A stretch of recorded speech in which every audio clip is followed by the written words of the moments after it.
Fellow Guyanese, I am Dr. Karen Gordon-Boyle, and thank you for joining me for today's COVID-19 update. Now for the global statistics. According to the World Health Organization, the total number of cases is 12,964,809, with 570,288 deaths. Regionally, the number of cases is 6,780,428, with 288,430 deaths. I will now bring you the update for the situation in Guyana. As of July 15, 2020, of the 39 new tests done, there have been 5 new cases, bringing the total number of positive cases to 313. Our COVID-19 deaths are now 18.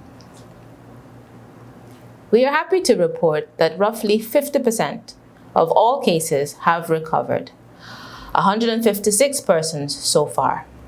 In institutional isolation, we currently have 139 active cases, 10 persons in institutional quarantine, and 5 persons in the COVID ICU. To date, we have tested 3,418 persons, with 3,105 being negative. Fellow Guyanese, as our cases continue to steadily climb, I wish to present to you the cumulative trend of our cases so you can fully appreciate why the ministry is pleading with you to adhere to the guidelines so that the same situation does not occur in your region.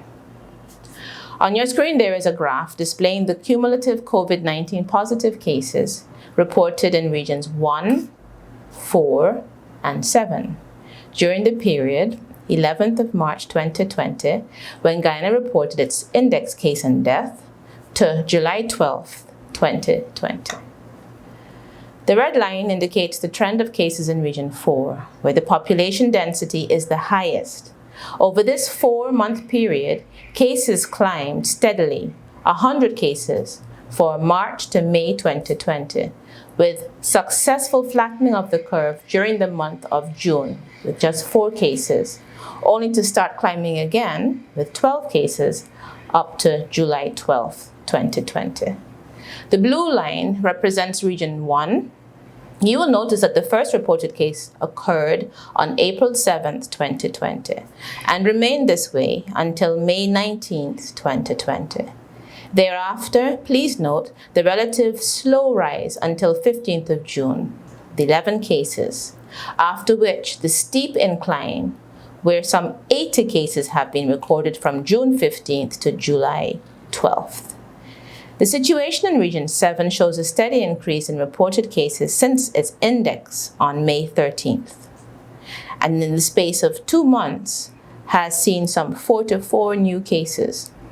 I have chosen to make this comparison to emphasize the challenge of contact tracing in the hinterland, where often there are no street names or lot numbers. Finding contacts to have them quarantined becomes a particular challenge, and hence the exponential increase in cases in these regions. In Regions 1 and 7 combined, since June 12th, there have been 80 plus 30, giving a total of 110 cases, 6 cases less than the total number of cases in Region 4 over the 4-month period. Please note that Region 1 has the highest per capita infection rate, followed by Region 7, and as such, our aim now is to flatten those curves. Strategies towards this include limited travel in and out of those regions, maintaining the curfew, closure of schools and workplaces, and the requirement for citizens to maintain social distancing and wear face masks.